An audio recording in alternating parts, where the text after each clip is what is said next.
Laisha Landrum. Born July 23, 1987, Laisha Latai Landrum was just 16 years old when she committed one of Tampa's most brutal teenage offenses. She was in a relationship with Rocky Almestica Jr., also 16, but discovered he was still seeing another girl, Emily Ann Clemens, also 16. The discovery triggered a jealous rage that would end in an unthinkable act at the Amaretto Apartments in Tampa, Florida, on June 10, 2004. Police recovered a chilling voicemail that Landrum had left for Clemens, threatening her directly. "Listen, bud, you stay away from my man, or I'll kill you." The message made clear that Landrum viewed Clemens as a threat to her relationship and was willing to take extreme action. What followed demonstrated just how seriously she meant those words. Landrum and Almestica lured Clemens to their apartment under false pretenses. Once inside, they launched a savage attack on the unsuspecting teen.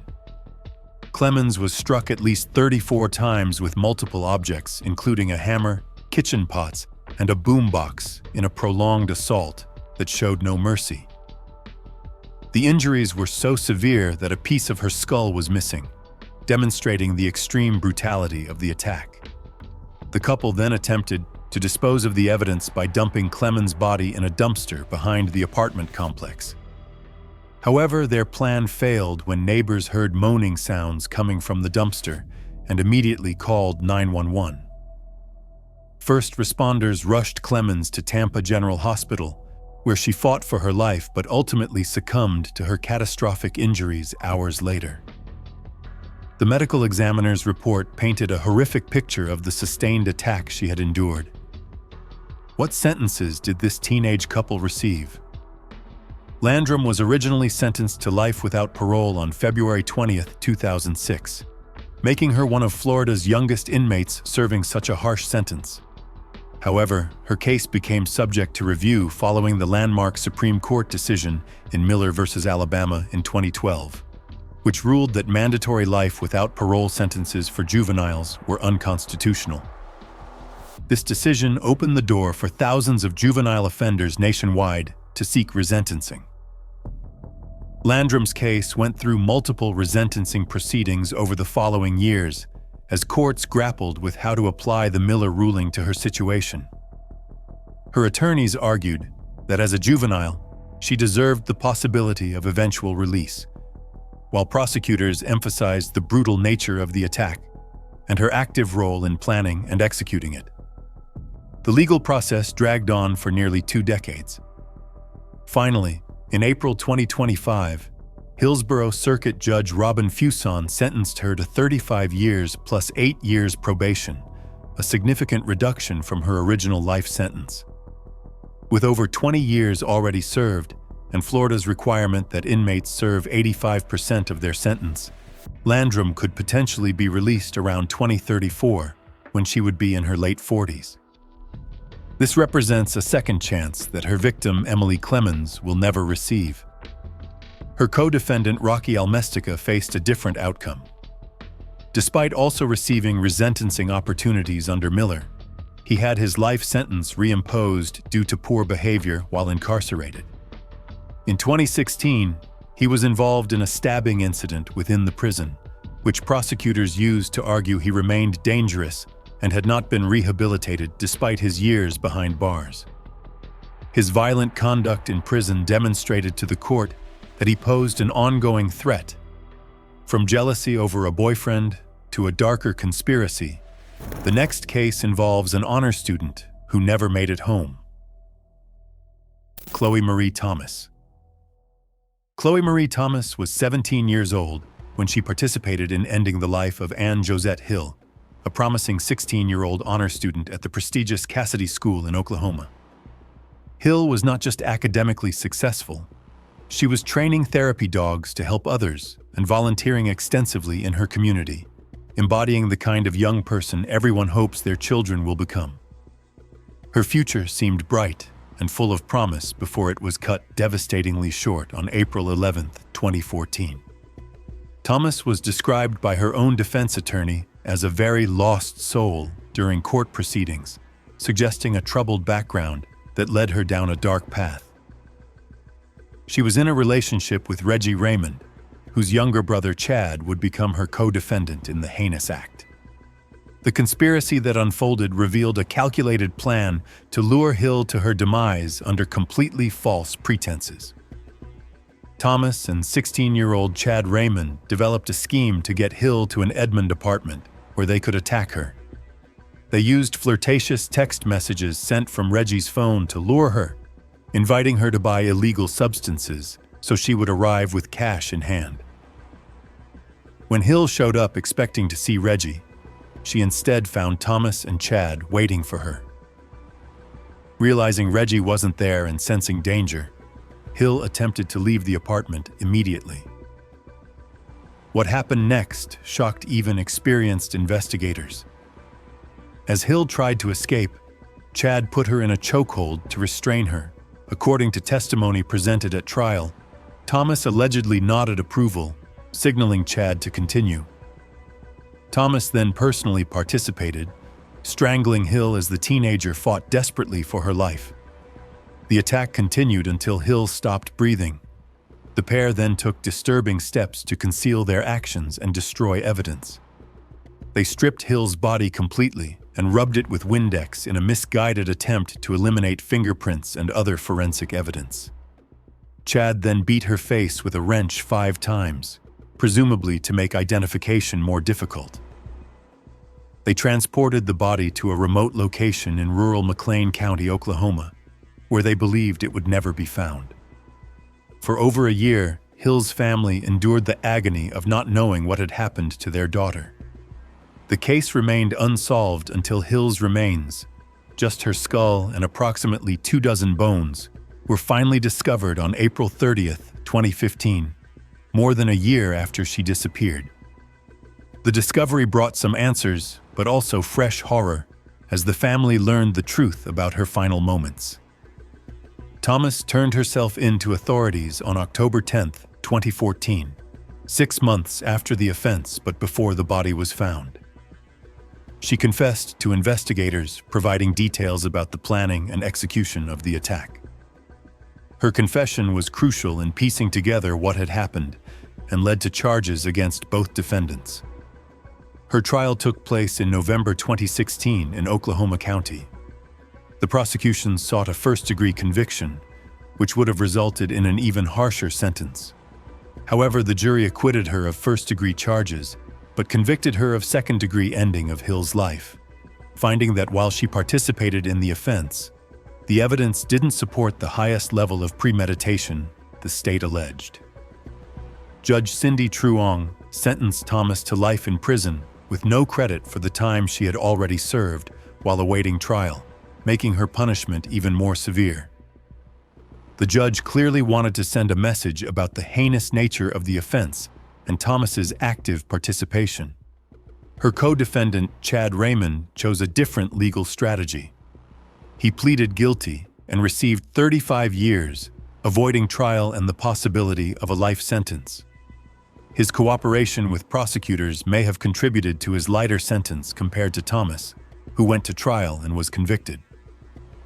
While Thomas's case involved an elaborate plan, the next shows how family relationships can become deadly when secrets are threatened.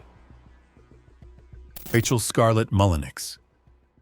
Born in Oklahoma City, in 1989, Rachel Scarlett Mullenix was 17 years old when she conspired with her boyfriend to end her own mother's life in one of California's most shocking matricide cases. Her mother, Barbara Ann Mullenix, was 56 years old and had worked as a retired actress with credits as a film extra on shows including the popular CSI franchise. Barbara had built a modest life for herself and her daughter in Huntington Beach, California. The relationship between mother and daughter deteriorated when Rachel began dating Ian Wesley Allen, who was 21 years old, making him an adult in a relationship with a minor. Barbara threatened to file statutory charges against Allen and was actively working to separate the couple, viewing the age gap and Allen's influence on her daughter as dangerous. This maternal intervention would prove fatal. The attack that occurred on September 13, 2006, at their Huntington Beach home was exceptionally brutal and prolonged. Barbara was stabbed over 50 times with at least 3 different knives, demonstrating a sustained, frenzied assault. One particularly disturbing detail captured the savagery. A butter knife was left embedded in Barbara's right eye nearly to the handle, showing the extreme rage and personal nature of the attack. After ending Barbara's life, the couple took steps to conceal their actions. They wrapped her body in a blanket, placed it inside a cardboard box, and drove to Newport Harbor where they dumped it in the water. They apparently believed the body would sink and disappear, but it surfaced the next day and was discovered by a yacht club member who immediately contacted authorities. How did investigators identify the victim and connect her to the killers? Barbara was identified through the serial number on her breast implants, a forensic technique that allowed police to quickly determine who she was and begin investigating her family members. This led them directly to Rachel and Ian, who had already fled. Rachel and Ian attempted to escape toward Florida, but were captured in Louisiana on September 17, 2006, just 4 days after the offense. Police had issued alerts to law enforcement agencies across multiple states, and the couple was spotted and apprehended before they could reach their intended destination. During the investigation, authorities obtained a secret recording that proved devastating to the defense. The recording captured Rachel encouraging Ian to plead insanity if they were caught, showing she was aware of the legal consequences and was attempting to manufacture a defense strategy. Even more damning were text messages recovered from Rachel's phone that demonstrated her role in planning the offense. One particularly incriminating message read, "After what my mom has done to you, you can do what you want, as long as you don't get hurt or in trouble." This message showed she had given Ian permission and encouragement to harm her mother, making her an active participant in the conspiracy even if Ian struck the actual blows. Rachel was convicted of first-degree ending of her mother's life on July 17, 2008, after a trial that featured the text messages, the secret recording, and forensic evidence from the scene. The jury deliberated and found her guilty of the most serious charges. She was sentenced to 25 years to life, meaning she would have to serve at minimum 25 years before becoming eligible for parole consideration. Her defense team filed appeals arguing prosecutorial misconduct and other legal errors, but these appeals were unsuccessful. However, after serving her minimum sentence, Rachel was released on October 14, 2022, approximately 5 years earlier than the maximum sentence would have allowed, at age 33. She reportedly lives with her father in Southern California, attempting to rebuild her life after spending her entire young adulthood behind bars. Ian Allen, who was held at Chuckawalla Valley State Prison, was eligible for parole in November 2024, having served his own lengthy sentence for his role in Barbara's demise.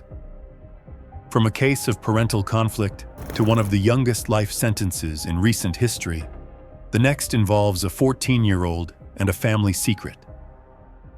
Carly Madison Gregg.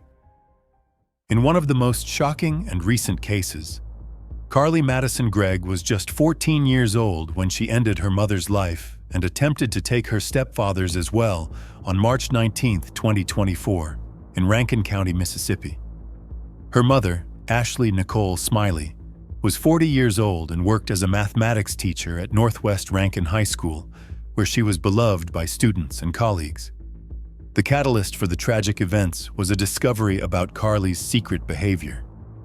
A friend had informed Ashley that Carly was hiding contraband items in her bedroom, including cannabis, e-cigarettes, and burner phones that her parents didn't know about.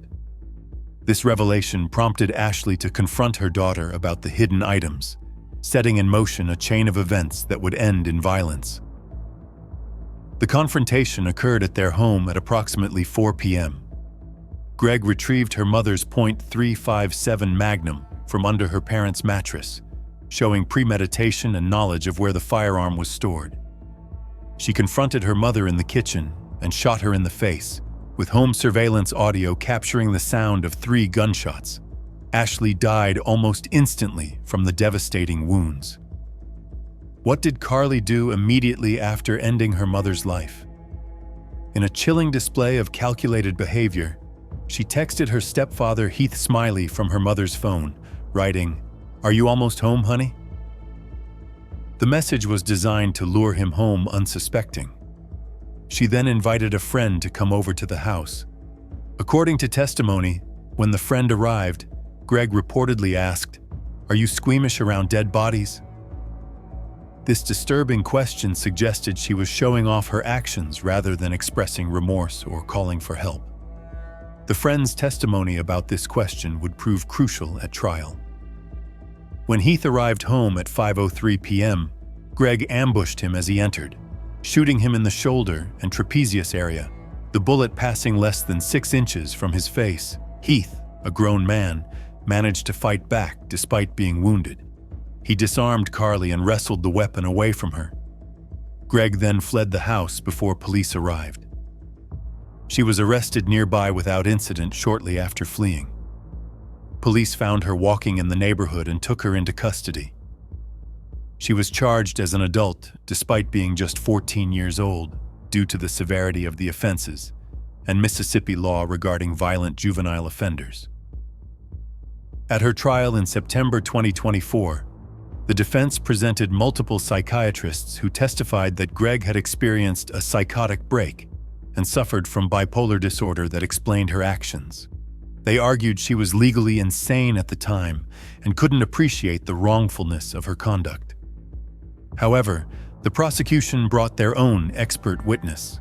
State psychiatrist Dr. Jason Pickett testified that Greg's actions were diabolical and noted she displayed narcissistic tendencies rather than genuine psychosis. He argued that the calculated nature of her actions, retrieving the gun, luring her stepfather home, asking her friend about dead bodies, demonstrated she knew exactly what she was doing and understood it was wrong. The jury deliberated for just 2 hours before rejecting the insanity defense and convicting her of first-degree ending of life, attempted ending of life, and evidence tampering. The quick deliberation suggested they found the prosecution's case overwhelming and the insanity defense unconvincing. Judge Dewey Arthur sentenced the then 15-year-old to 2 consecutive life sentences without parole plus 10 years, making her one of Mississippi's youngest inmates serving such a harsh sentence. The sentence meant she would spend the rest of her natural life behind bars with no possibility of release. Her defense team filed an appeal on September 9, 2025, arguing that life without parole is unconstitutional for juveniles on non-capital charges, and that no Miller hearing was conducted to consider her age and potential for rehabilitation as required by Supreme Court precedent.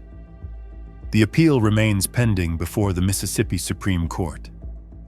She is currently incarcerated at the Youthful Offender Unit of Central Mississippi Correctional Facility with MDOC ID number 252702, where she is among the youngest inmates serving life without parole in the state system. From Mississippi's youngest to an Ohio case where a daughter's lies led to a mother's demise, the next involves a college suspension kept secret. Sidney Powell. Sidney Nicole Powell was 19 years old when she ended her mother's life on March 3, 2020, in their Akron, Ohio home. Her mother, Brenda Powell, was 50 years old and worked as a beloved child life specialist at Akron Children's Hospital, where she had dedicated nearly 30 years to helping children battling serious illnesses, including various forms of illness. Colleagues and families described her as compassionate, skilled, and irreplaceable in her ability to comfort frightened children. The events leading to Brenda's demise centered on a secret Sidney had been keeping for months. She had been suspended from the University of Mount Union for academic reasons but had hidden this fact from her parents, continuing to pretend she was enrolled and attending classes. The deception required careful maintenance as she fabricated stories about classes, assignments, and campus life. On the day of the incident, Sydney's father discovered he couldn't access the university portal to pay tuition, which raised immediate red flags.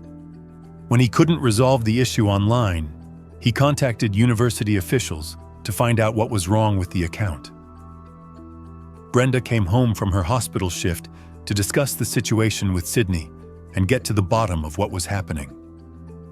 In a shocking twist, Brenda was actually on the phone with university officials, Dean of Students John Fraser and Miss Gaffney, when the attack occurred.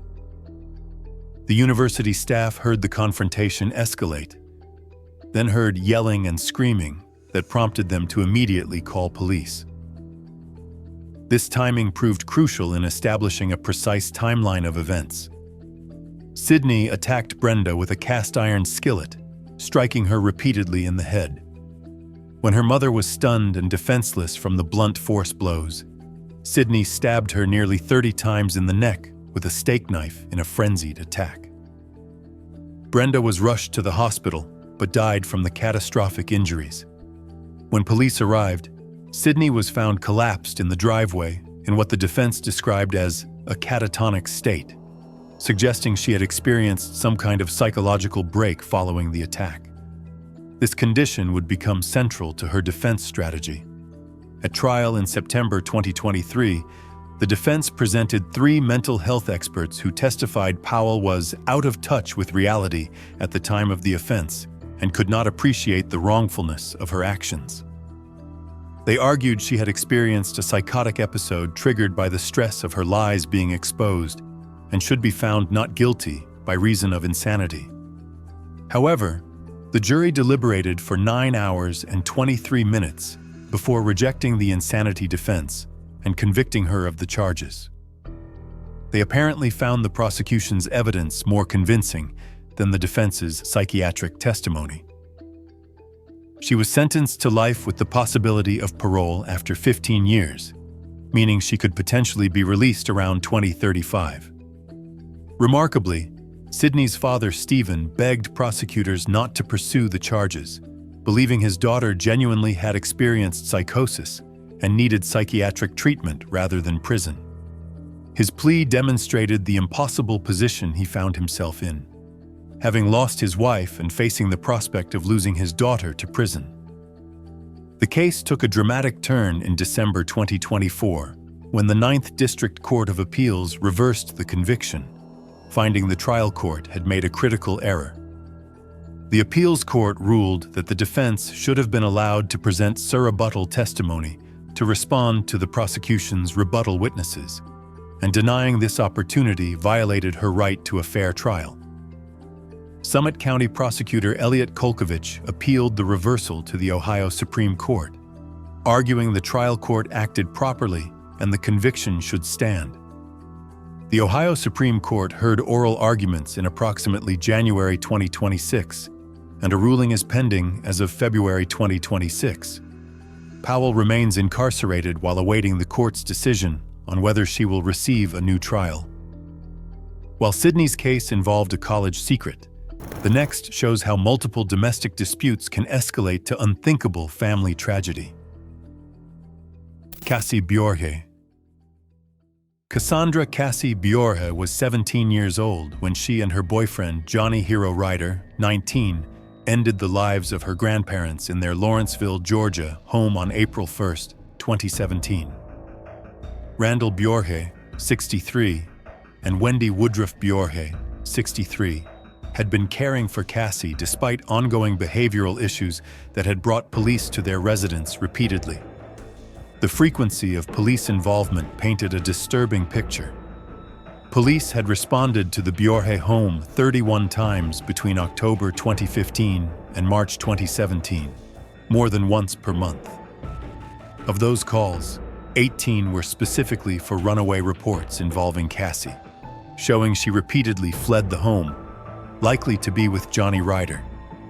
Each time, her grandparents sought help to find her and bring her back safely. On the night of the offenses, the couple demonstrated disturbing patience. They waited outside the Bjorhe home until Randall and Wendy went to bed, timing their entry for maximum surprise. Cassie used her own key, given to her by grandparents who wanted her to always have access to home, to unlock the door and let Johnny inside. They had armed themselves with a tire iron, hammer, baseball bat, and multiple butcher knives. The number of weapons suggested they anticipated resistance or wanted to guarantee success.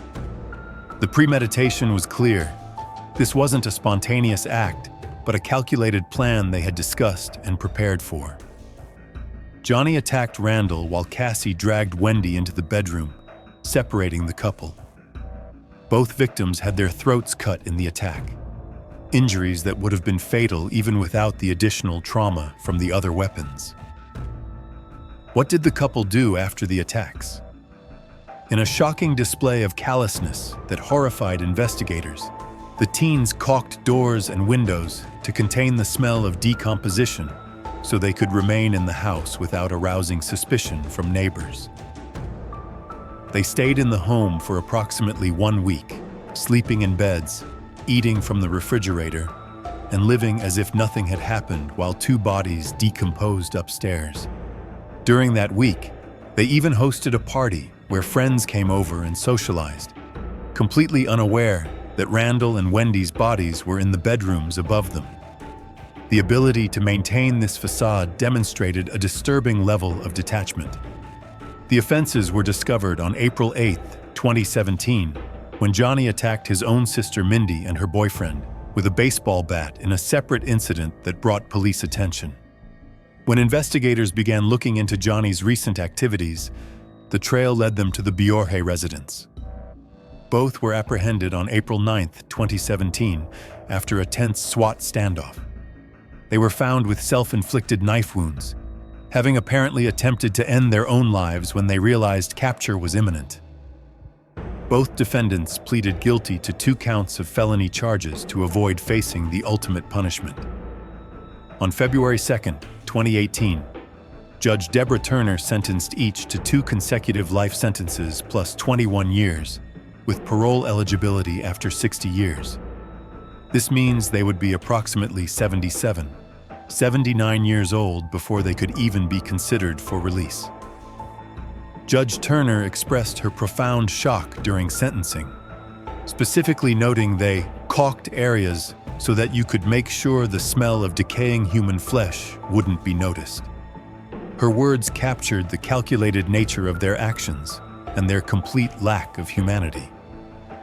The judge made clear this was not impulsive teenage rebellion, but cold-blooded planning and execution. Cassie is incarcerated at Lee Arundel State Prison in Alto, Georgia, where as of 2023 she was reportedly the youngest woman serving a life sentence at that facility. Johnny is held at Central State Prison in Macon, Georgia. Both face spending essentially their entire lives behind bars. From a granddaughter who ended her grandparents' lives to a case involving a brutal group attack, the next shows how teenage relationships can turn deadly. Amber Wright. Amber Wright was just 15 years old when she played a crucial and calculated role in one of Florida's most horrific juvenile offenses, the planned attack and elimination of her ex-boyfriend Seth Tyler Jackson, also 15, on April 17, 2011, in Summerfield, Florida.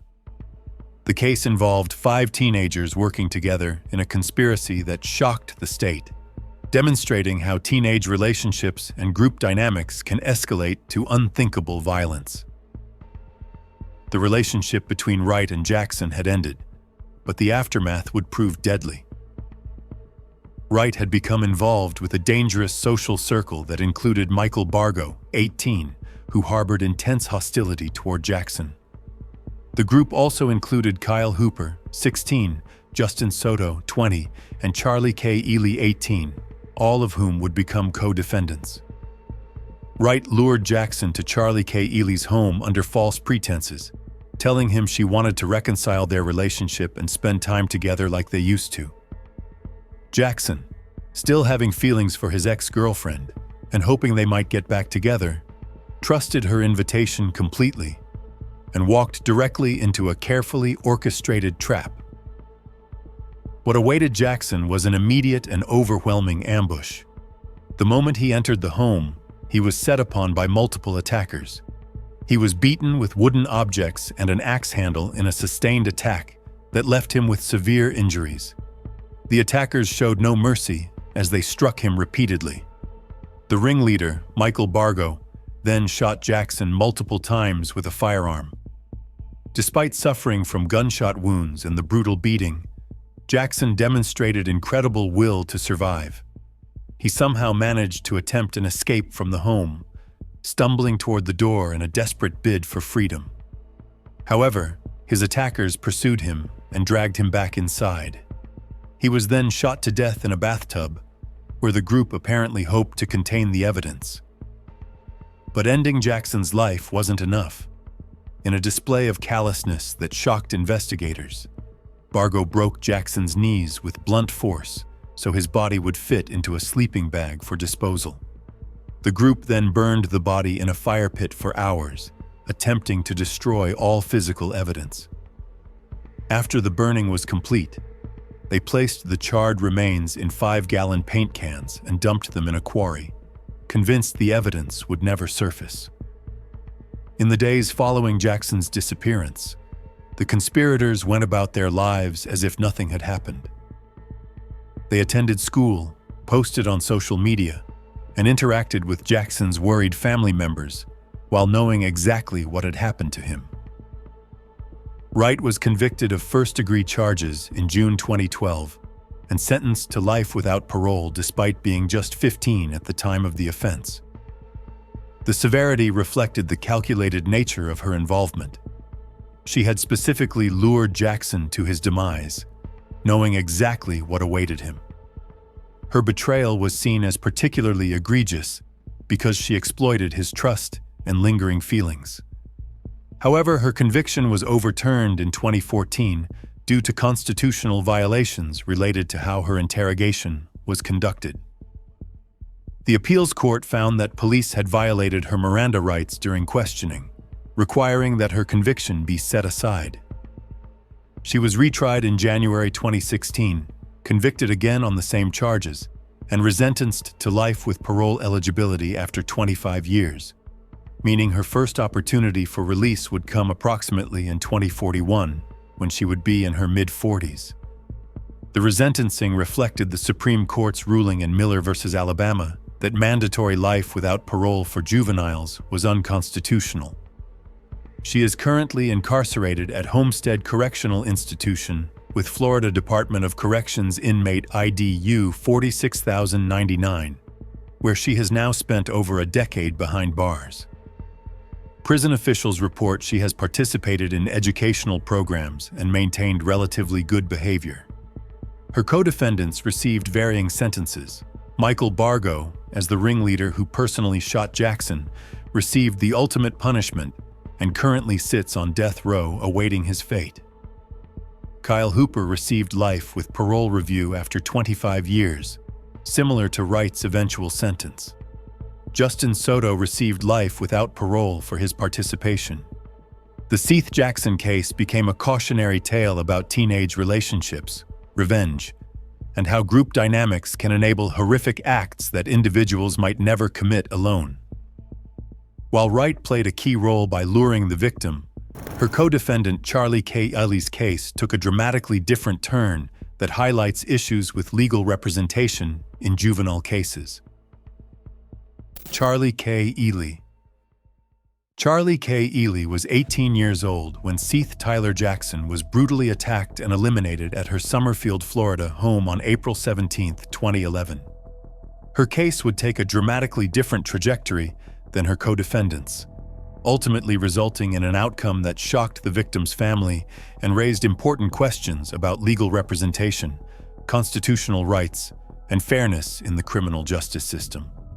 Unlike Amber Wright, Michael Bargo, Kyle Hooper, and Justin Soto, who actively participated in the assault on Jackson, Ely's role was more passive but still legally significant.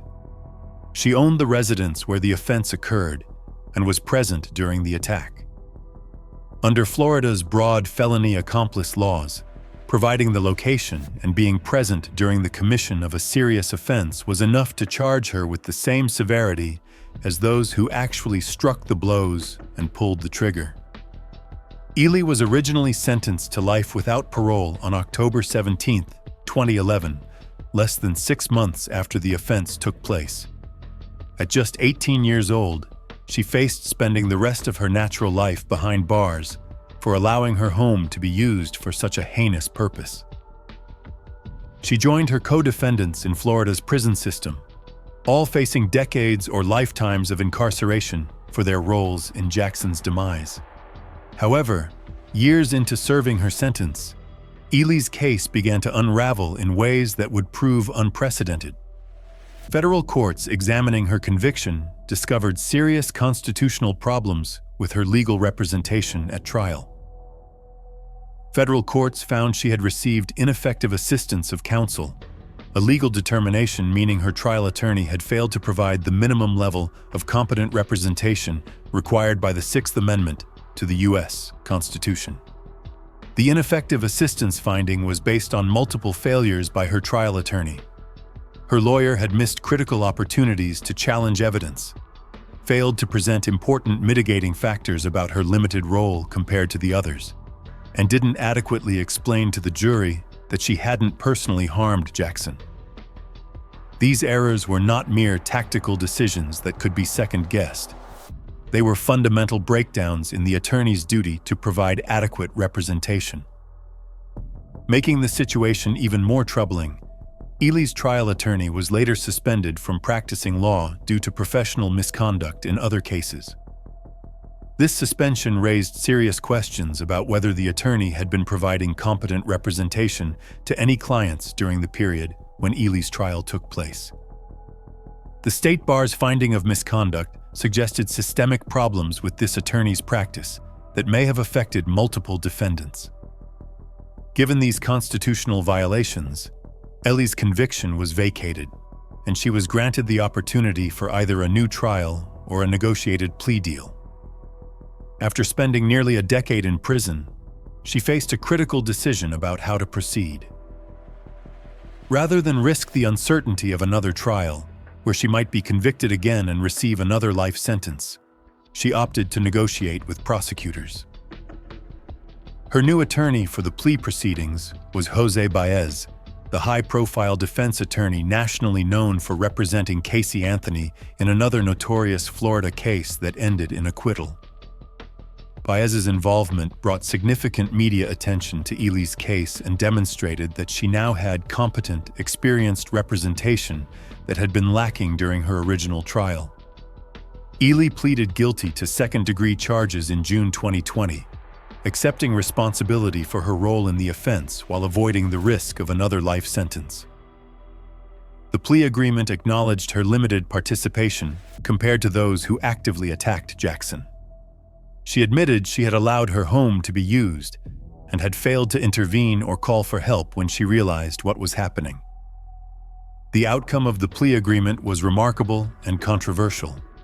She was immediately released for time served in June 2020, having spent approximately 9 years in prison.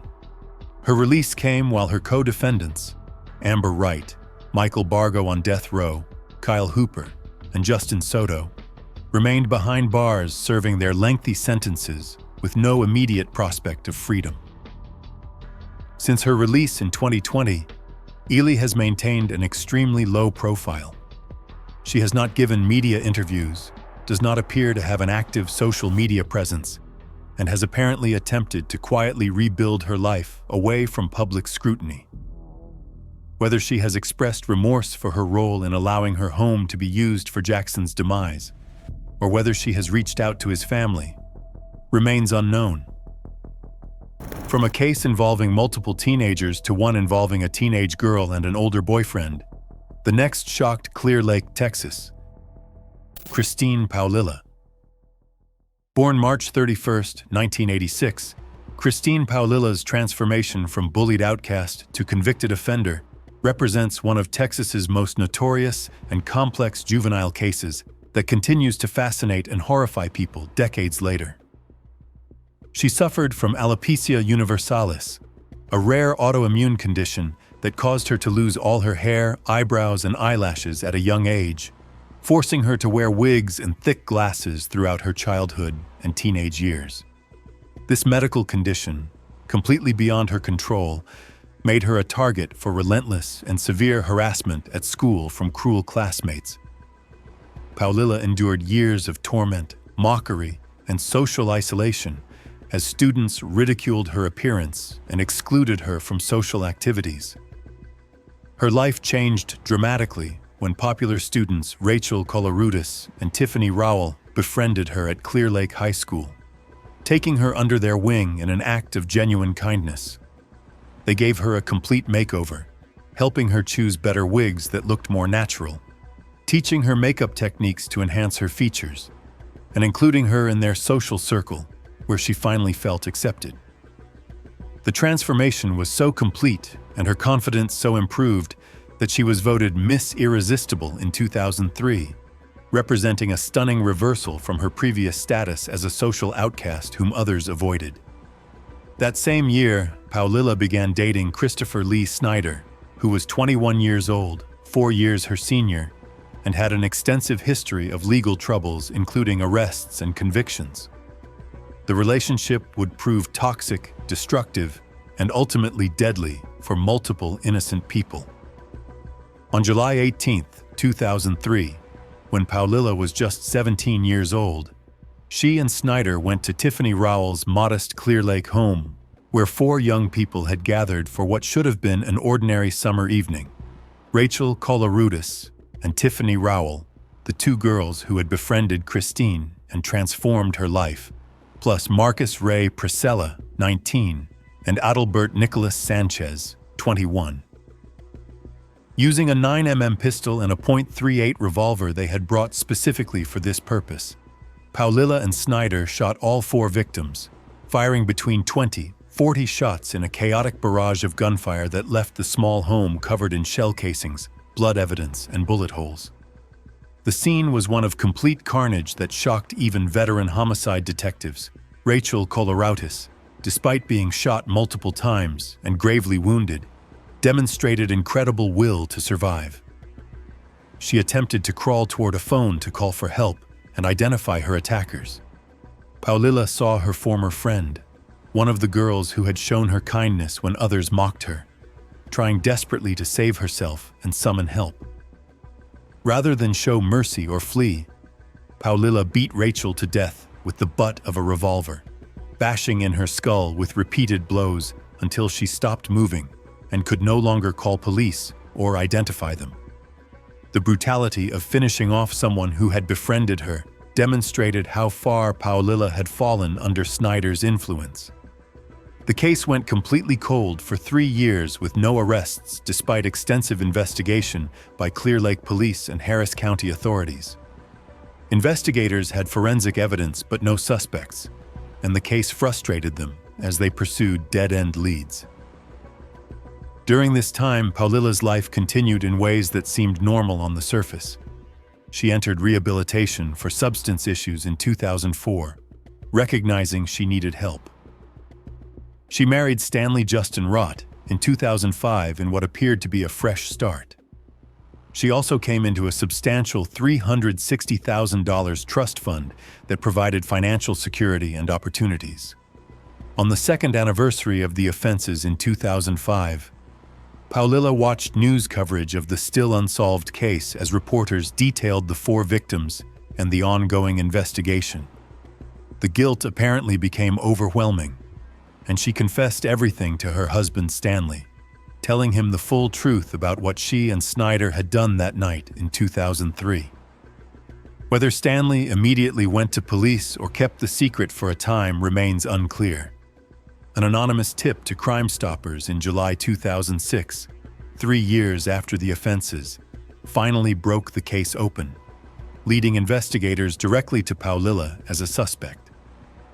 Police tracked her to a San Antonio motel where she and her husband were staying.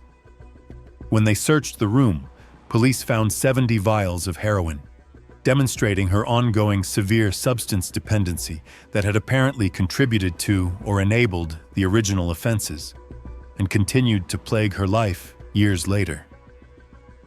Paulilla was convicted of 4 counts of capital charges on October 13, 2008, after a trial that revealed the full horror of what happened in that Clear Lake home and the betrayal of the two girls who had befriended her.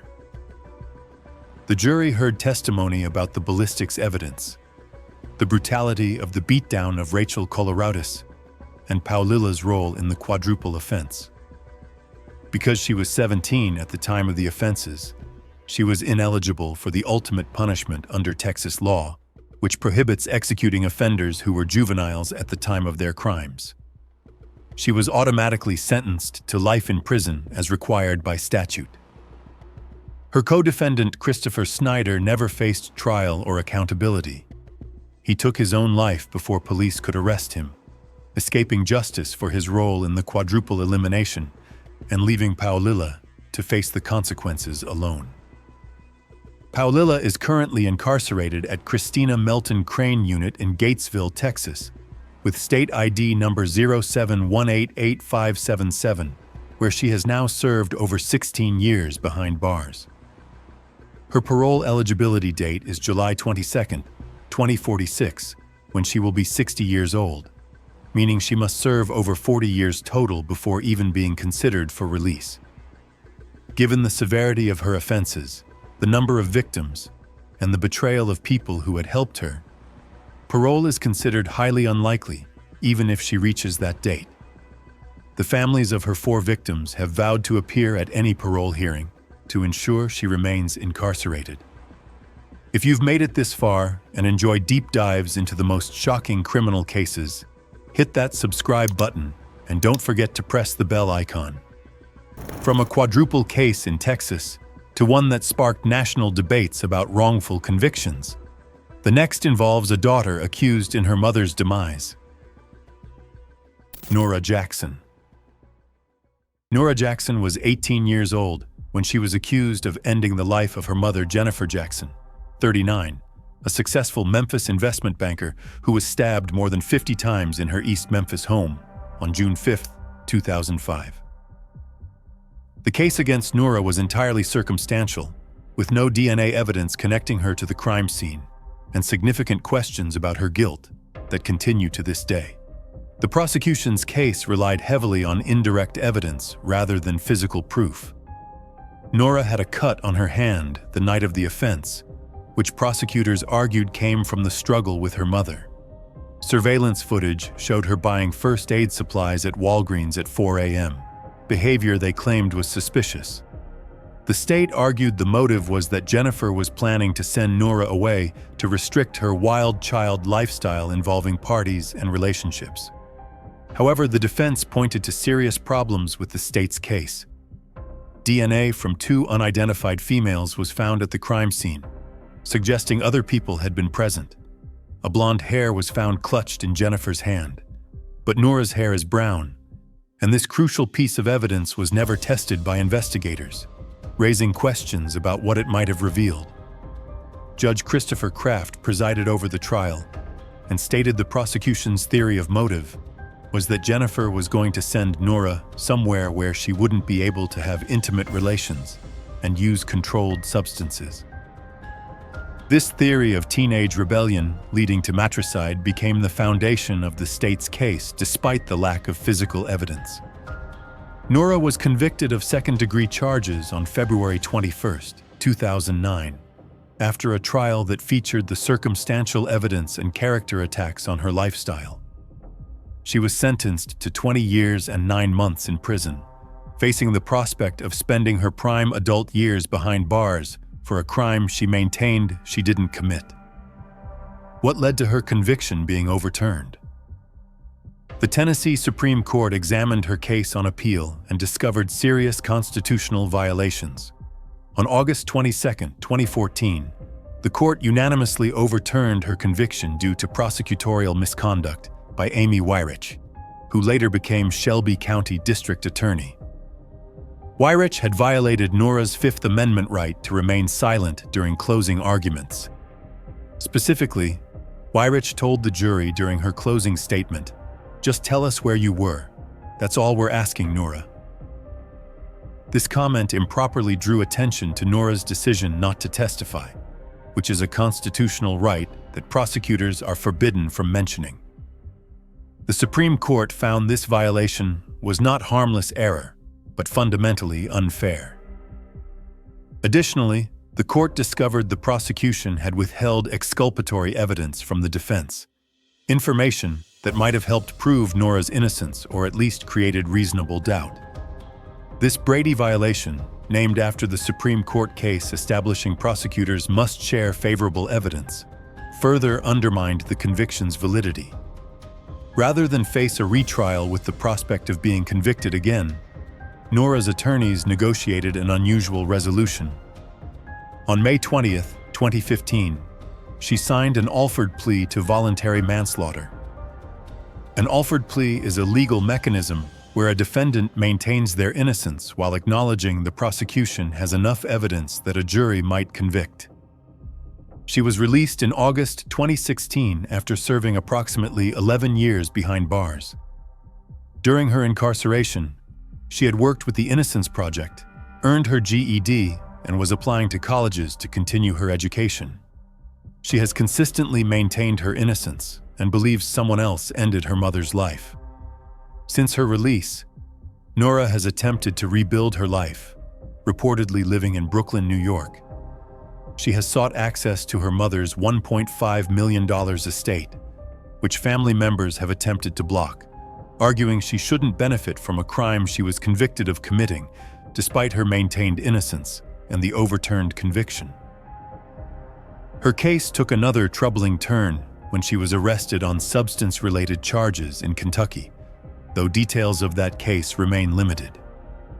The arrest suggested she continued to struggle with issues that had been part of the prosecution's characterization of her lifestyle. From a case of questionable guilt to one where the perpetrators openly confessed, the next involves best friends who turned on their own. Sheila Eddy and Rachel Shoaf. The murder of Skylar Annette Neese, 16, by her two best friends, shocked America and raised disturbing questions about teenage friendship, loyalty, and the capacity for seemingly normal teenagers to commit unthinkable acts. On July 6, 2012, at 12:30 a.m., surveillance video captured Skylar climbing out her bedroom window in Star City, West Virginia, into Sheila Eddy's Toyota Camry, trusting her two closest friends completely. Sheila Eddy and Rachel Shoaf, both 16 years old, drove Skylar to a remote wooded area across the state line in Pennsylvania, where all three had previously gone to smoke-controlled substances together.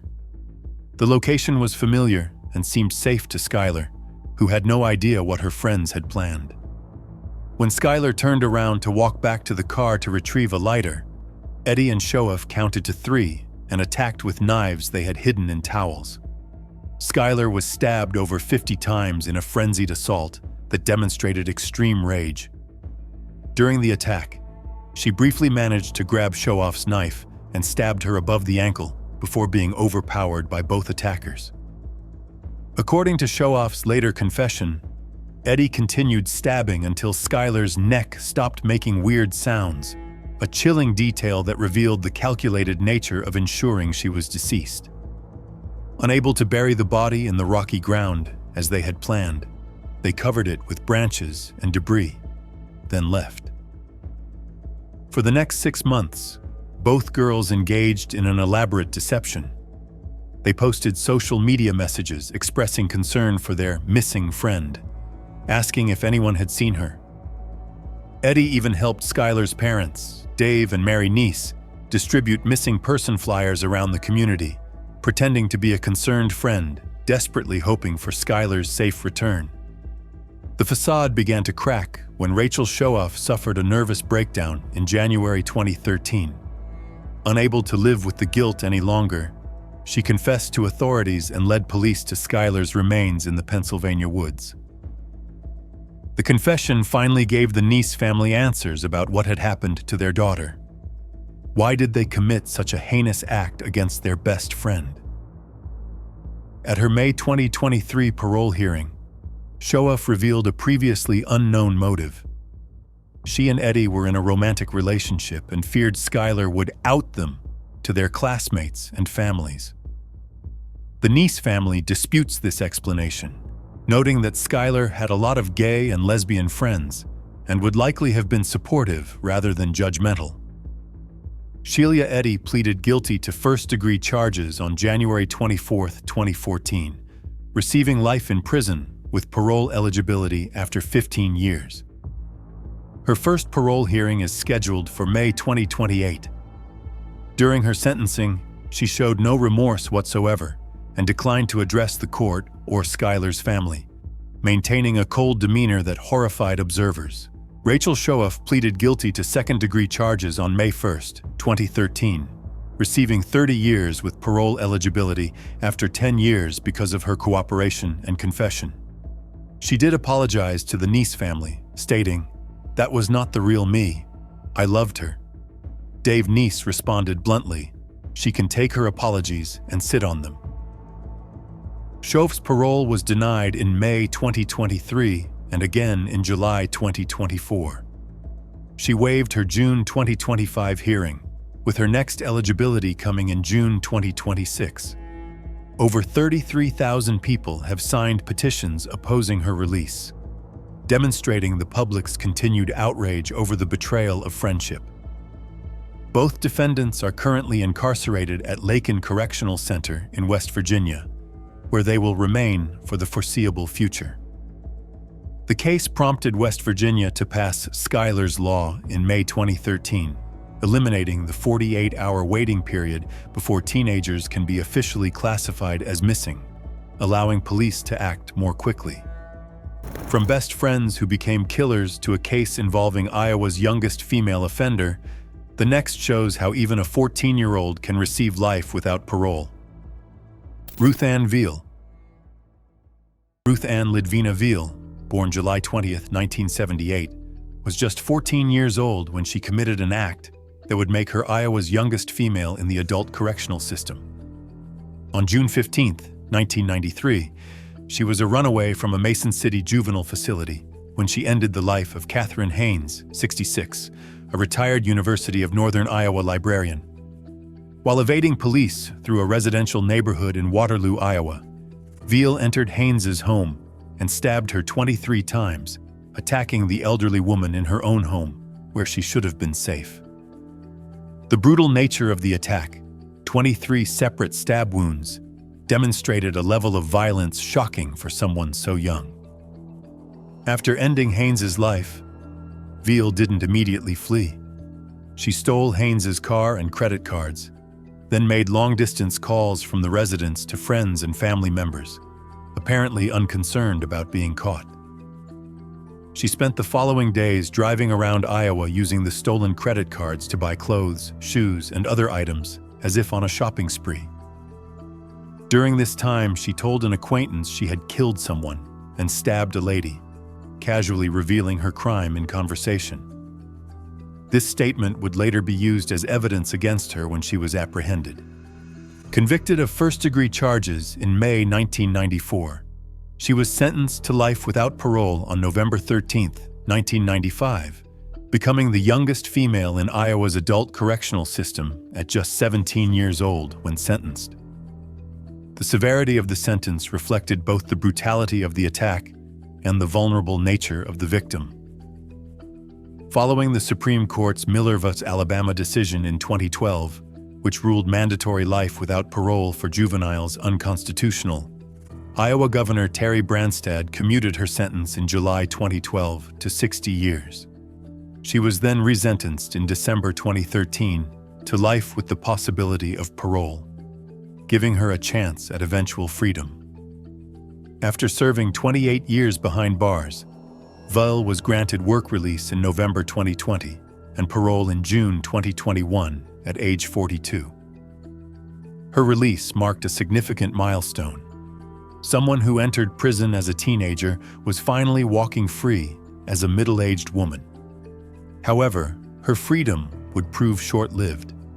Her parole was revoked in December 2022 after numerous and serious violations that demonstrated she had not successfully transitioned to life outside prison walls. The violations were extensive and troubling. She visited Des Moines bars dozens of times, despite alcohol consumption being prohibited for parolees. She was spotted at a casino blackjack table while wearing an ankle monitor that tracked her location, showing blatant disregard for the rules. She violated curfew repeatedly, staying out past her required return time.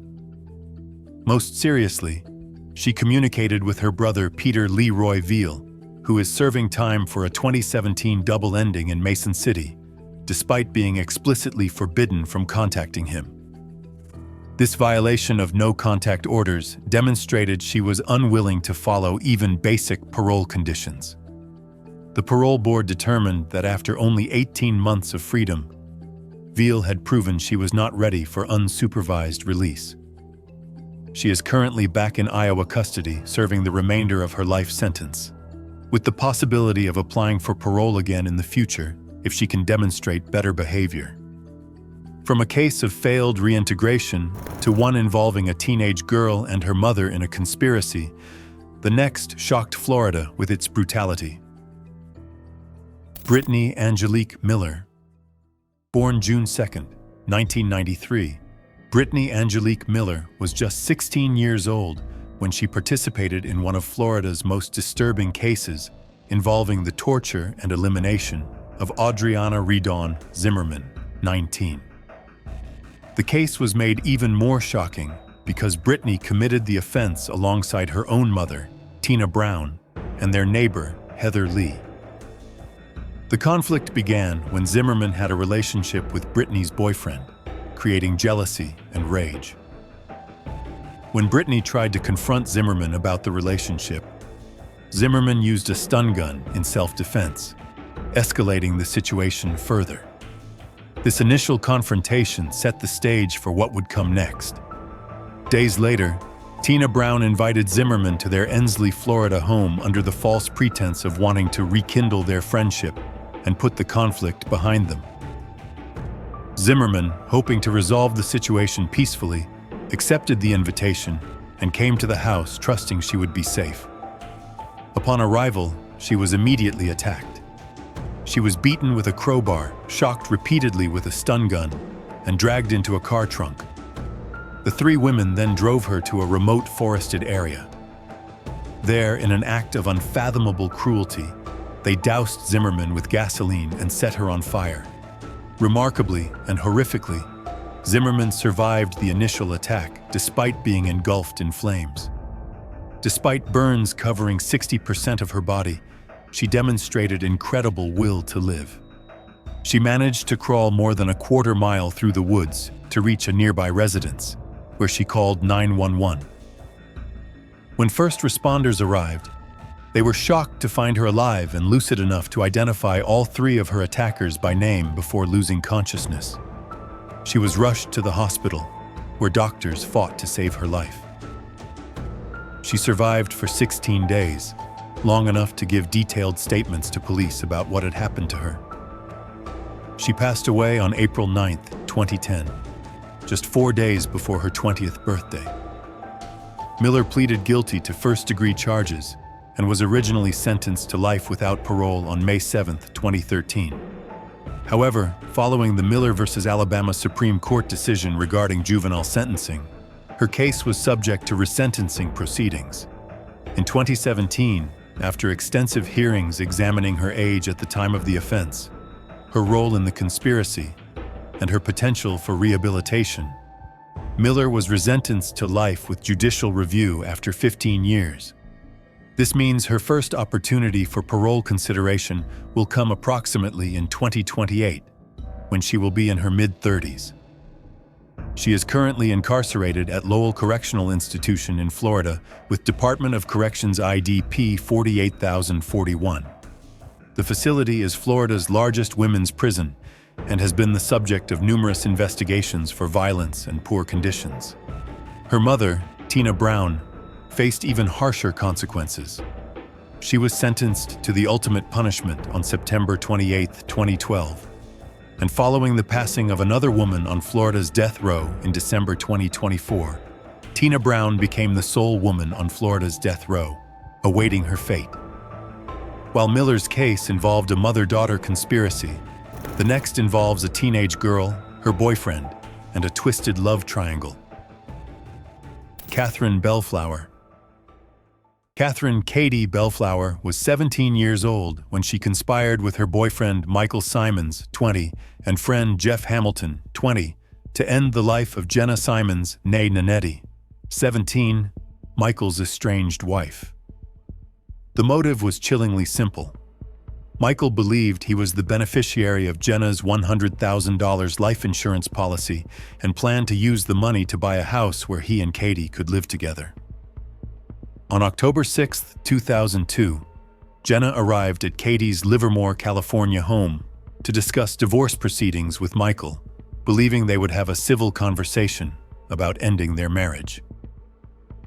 Instead, Katie struck her in the head with a baseball bat, stunning the unsuspecting teenager. Mike then convinced the injured and bleeding Jenna to get into her car, claiming they would get revenge on Katie together for attacking her. Instead of helping her, Mike drove Jenna to Whiskey Slough in San Joaquin County, a remote location far from witnesses. There, as Jenna pleaded for her life saying, "Mike, please don't. I still love you," he shot her multiple times with a 12-gauge shotgun, ending the life of the teenager who still harbored feelings for him. The three conspirators attended Jenna's funeral, maintaining the facade of grief and innocence. They evaded detection for months as investigators worked to solve the case. However, their conspiracy began to unravel on February 28, 2003, when Katie and Jeff attempted to end the life of another teenage girl. 16-year-old Aspen Lum, whom Mike had started dating after Jenna's demise, became their next target. Katie and Jeff lured Aspen to a remote area, got her intoxicated, and began strangling her with a rope in an attempt to eliminate another potential obstacle. A park ranger happened upon the scene and interrupted the attack, saving Aspen's life. Jeff Hamilton confessed to both offenses following his arrest. Katie pleaded guilty to charges with special circumstances, including lying in wait and elimination for financial gain. On July 22, 2005, Judge Thomas Harrington sentenced her to 25 years to life, noting that such a sentence generally means life in prison in California's system, given the severity of the special circumstances. While awaiting trial in August 2003, Katie gave birth to Michael's daughter and put the child up for adoption, ensuring the baby wouldn't grow up knowing her parents were both serving life sentences. Michael Simons received life without parole for personally shooting Jenna. Jeff Hamilton received 15 years to life for his participation in both attacks. Katie is currently incarcerated in California's prison system with theoretical parole eligibility around 2027 to 2030, when she will be in her early to mid-40s. Whether the parole board will grant her release after participating in one successful and one attempted elimination remains highly doubtful. From a love triangle to a case that became a national cause célèbre about trafficking, the next involves a teenager and claims of self-defense. Cyntoia Brown. Cyntoia Brown's case became a national movement, raising critical questions about juvenile justice, trafficking victimization, and whether children forced into the trade can ever truly be held fully responsible for acts committed while being exploited.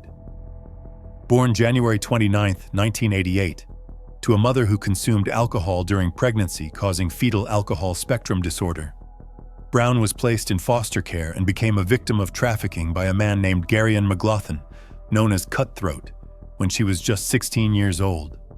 On the night of August 6, 2004, Johnny Michael Allen, 43, a Nashville real estate agent who also worked as a youth pastor and Sunday school teacher, picked up Brown at a Sonic drive-in. He paid her $150 for intimate relations and brought her to his home. What happened next became the subject of intense legal and public debate. Brown shot Allen in the back of the head with a .40 caliber handgun, claiming self-defense. She argued Allen had reached under his bed for what she believed was a weapon and she feared for her life. Prosecutors presented a very different narrative.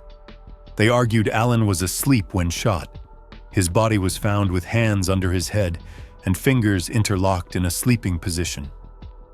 They claimed robbery was the motive, as Brown stole $172, 2 firearms, and Allen's truck from the residence. Convicted of first-degree charges and aggravated robbery in August 2006, she was sentenced to life in prison with parole eligibility only after serving 51 years, meaning she wouldn't be considered for release until age 67. For a 16-year-old trafficking victim, this effectively meant dying in prison. While incarcerated, Brown transformed her life in remarkable ways. She earned her GED with a score of 656, then went on to earn an associate degree with a perfect 4.0 GPA. She didn't stop there. She completed a bachelor's degree in organizational leadership from Lipscomb University, demonstrating extraordinary dedication to education and self-improvement. Her case exploded into public consciousness on November 21, 2017, when celebrities including Rihanna, Kim Kardashian, and LeBron James brought attention to her story on social media. The campaign argued she was a trafficking victim who defended herself and didn't deserve to spend her life in prison. On January 7, 2019, Tennessee Governor Bill Haslam granted her clemency, commuting her sentence to 15 years plus 10 years supervised parole. She was released on August 7, 2019, exactly 15 years after the offense. Since release, Brown has published her memoir, Free Cyntoia: My Search for Redemption in the American Prison System, was featured in the Netflix documentary Murder to Mercy, and co-founded the JFM Foundation for Advocacy Work. She won the 2022 Leadership Prize from the Juvenile Law Center, and her estimated net worth is approximately $800,000, from a case involving trafficking claims to one involving a planned confrontation. The next shows teenage relationships turning deadly in Ohio. Marissa Smith. Marissa Grace Smith was 16 years old when she was convicted of ending the life of Michael Devin Morris Jr., 22, of Alliance, Ohio, during a planned confrontation at Wildwood Park in Louisville, Ohio, on September 13, 2022. The case demonstrated how teenage conflicts escalate to irreversible violence when weapons become involved. A group of male and female teenagers had gathered at the park at approximately 4 p.m. to settle previous unresolved conflicts between various parties. These types of arranged confrontations, where groups agree to meet and fight, have become increasingly common among teenagers using social media to coordinate locations and times. During the altercation at the park, Smith took a knife from the waistband of her 15-year-old brother, who had brought the weapon to the confrontation.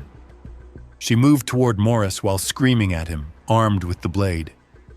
The defense argued at trial that Morris pulled Smith toward him and essentially walked into the blade, suggesting the stabbing was accidental rather than intentional. However, Morris died from a single stab wound to the chest that proved fatal. The medical examiner's testimony about the depth and angle of the wound contradicted the defense's theory of an accidental stabbing. Tried as an adult in Stark County, Ohio, Smith faced serious felony charges. After 4 days of testimony, including eyewitness accounts, forensic evidence, and expert testimony, the jury convicted her of felony charges and felonious assault on May 12, 2023. Judge Natalie Haupt presided over the sentencing hearing, where victims' family members gave emotional impact statements. Tara Burns, a family member, stated, "You had a phone and you stabbed him in the chest. You could have called police anonymously and told them that someone was down, but you chose to leave him to die." Her words captured the family's anguish that Smith could have called for help, but instead left Morris bleeding in the park. Judge Haupt sentenced the 17-year-old to life with the possibility of parole after 15 years, meaning Smith's first opportunity for release will come when she is approximately 32 years old. The sentence balanced the severity of taking a life with recognition of her youth at the time of the offense. Smith's 15-year-old brother was charged as a juvenile with aiding and abetting in the offense and carrying a concealed weapon, since he brought the knife to the confrontation and gave it to his sister. As a juvenile, his case was handled in a different court system with more focus on rehabilitation. Smith filed an appeal cataloged as case number 2023 CA00063 with the 5th District Court of Appeals, arguing various legal errors, including that she should not have been tried as an adult and that the evidence was insufficient for conviction. The outcome of that appeal remains pending as of early 2026. From an Ohio Park confrontation to a Texas case involving weeks of planning, the next shows calculated family betrayal. Tara King. In one of the most recent cases, Tara Lynn King, 17, and her boyfriend Uriah Lee Urick Jr., 18, ended the life of King's grandmother and guardian Tammy King, 61, in Backcliff, Texas, on February 5, 2025. Text messages and Instagram communications revealed the couple had spent weeks planning the attack, demonstrating disturbing premeditation. The recovered messages included references to firearms with phrases like 5.56 shred through skin and explicit planning statements like "killer at 4 inches and we ride at dawn," showing they had discussed not just whether to commit the act, but exactly when and how they would execute their plan. Urick had been secretly living in the King home by hiding in Tara's bedroom, mostly under her bed, to avoid detection by Tammy. The couple was angry that Tammy didn't allow Urick to spend the night openly, viewing her house rules as an unacceptable restriction on their relationship. Tammy was found shot in the head with her body covered with sheets, having been deceased for several days before discovery. The couple had ransacked the home, stolen money from a lockbox and several firearms, then fled Texas, attempting to reach another state where they hoped to start a new life together. They attempted to escape to Wyoming, Illinois, or Idaho, changing their plans multiple times. They cut and dyed their hair to alter their appearances and tried to sell the stolen firearms for cash to fund their escape. A third suspect, Travis Wayne Hodge, 36, drove them toward Mexico, but all were apprehended in Laredo, Texas on February 9, 2025, just 4 days after the offense. Urick was convicted of capital charges in November 2025 and sentenced to life without the possibility of parole, despite being just 18 at the time of the offense. His trial featured the text messages, forensic evidence, and testimony about the planning. Tara King's trial was scheduled for January 5, 2026, but she avoided trial by pleading guilty to capital charges before proceedings began. By pleading guilty, she accepted responsibility and avoided forcing the family to endure a lengthy trial with graphic evidence. She was sentenced to life in prison without the possibility of parole in January 2026, ensuring she will spend the rest of her natural life behind bars for ending the life of the grandmother who had taken her in and tried to raise her. She will likely be transferred to a Texas women's prison facility to serve her sentence.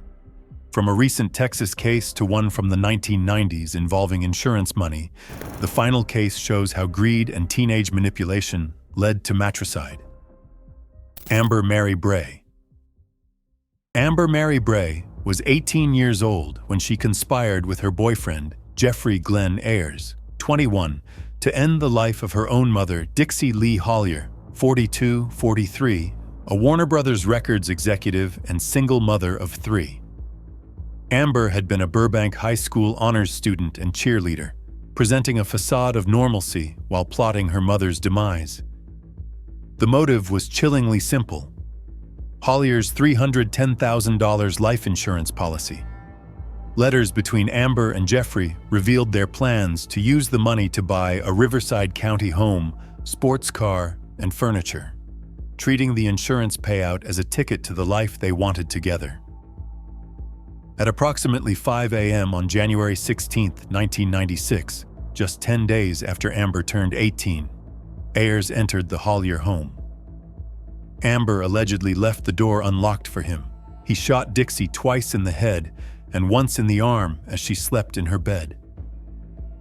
When she tried to flee despite the gunshots, he continued attacking her. She was ultimately pistol-whipped and stabbed 24 times with kitchen knives in a prolonged assault. When Amber's 15-year-old sister Amy tried to call 911 during the attack, Amber pulled the phone cord from the wall, preventing her sister from summoning help and ensuring her mother would bleed out before emergency services could arrive. Letters written months before the offense revealed the conspiracy. One titled "Someday in November" included Amber writing, "What do you think of this? Someone breaks into the house and kills Amy and Mom, and have I snapped? Plotting murder and stuff. After years of mistreatment, I've had it." Both were convicted of first-degree charges with special circumstances, including lying in wait and elimination for financial gain. On June 30th, 1998, Judge Terry Schwartz sentenced Amber to life without parole, stating, "Miss Bray was the moving force behind this crime. She has been convicted of ending her mother's life in a vicious manner, essentially destroying her mother." Amber, now approximately 48 years old, has served over 30 years and is incarcerated at Central California Women's Facility in Chowchilla. Jeffrey Ayers received life without parole and remains incarcerated as well. Her case was featured on the television series Deadly Women. This was all from our side today. Thanks for watching. Click here to check out another video.